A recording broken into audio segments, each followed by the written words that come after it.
Pengacara Nikita Mirzani, Bang Fahmi Bahmid, menjelaskan dalam wawancara singkat terkait laporan dugaan pelanggaran privasi akibat rekaman pembicaraan yang tersebar di media sosial. Nah, jadi dalam video kali ini, kita akan membedah penjelasan beliau secara hukum dan mengkoreksi interpretasi sebelumnya, agar informasi yang kita sampaikan tetap akurat dan tentu saja edukatif. Jadi yang melaporkan Raja Travis itu? Ya, jadi benar, atas permintaan Nikita Mirzani kepada saya, untuk saya mewakili Ismail Marzuki atau Mahil membuat pengaduan. Jadi berdasarkan penjelasan dari Bang Fahmi, laporan yang diajukan kepada pihak kepolisian itu bukanlah atas nama Nikita sebagai korban, melainkan atas nama Mail, atas dasar permintaan dari Nikita sendiri. Jadi ini mengkoreksi asumsi kita sebelumnya ya, yang mengira Nikita adalah pihak yang merasa dirugikan secara langsung. Nah, secara hukum, pelapor dalam suatu perkara pidana bisa merupakan korban langsung ataupun pihak yang diberi kuasa atau memiliki kepentingan hukum. Dalam hal ini kan karena Mail adalah pihak yang suaranya direkam, maka secara substansi Mail adalah korban utama dugaan pelanggaran privasi. Kita memang sengaja untuk membuat bidik supaya bisa kemana-mana untuk dilakukan proses. Yang terpenting itu adalah objeknya.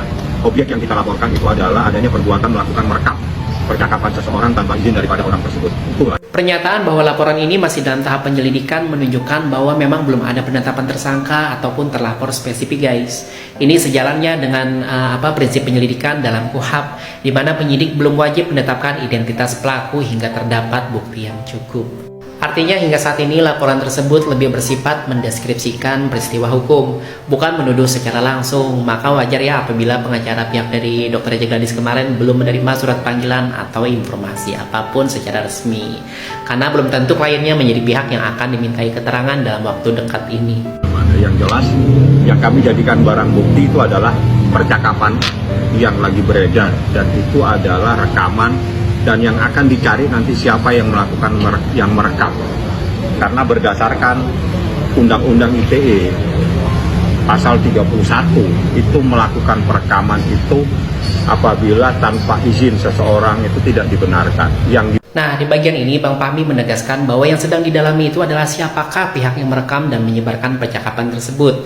Dan dasar hukumnya merujuk pada pasal 31 Undang-Undang Nomor 1 Tahun 2024 tentang perubahan kedua atas Undang-Undang ITE. Jadi guys, meskipun kita secara logika ya bisa menebak-nebak siapa sih pelakunya yang merekam itu, namun dalam kerangka hukum yang paling utama adalah terpenuhinya unsur tanpa hak dan tanpa sepengetahuan dari pihak yang direkam. Karena itulah proses penyelidikan akan menentukan siapa yang patut dimintai pertanggungjawaban hukum. Pendapat gimana? Ada itu nggak boleh kita kasih tahu karena itu adalah barang bukti dan jadi hukum acara. Ya, dari SAPC, dari rekaman penerapan telepon, terus juga bukti-buktinya saya udah pegang semuanya. Terus atas PT apa pentransferan 2M itu aku udah lihat semuanya dan aku udah pegang semuanya, jadi aku tahu. Klien kami ini kan melakukan perbuatan merekam itu dengan pertama dan tidak sengaja karena memang dia suka lain, lalu kemudian ini kan dengan tujuan untuk penegakan hukum.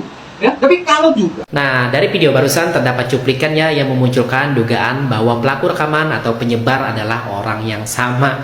Namun dalam kaidah hukum pidana ya, pengakuan di luar proses peradilan itu tidak dapat dijadikan satu-satunya alat bukti. Maka cuplikan tersebut hanya dapat dijadikan petunjuk untuk memperkuat, bukan berdiri sendiri sebagai bukti tunggal.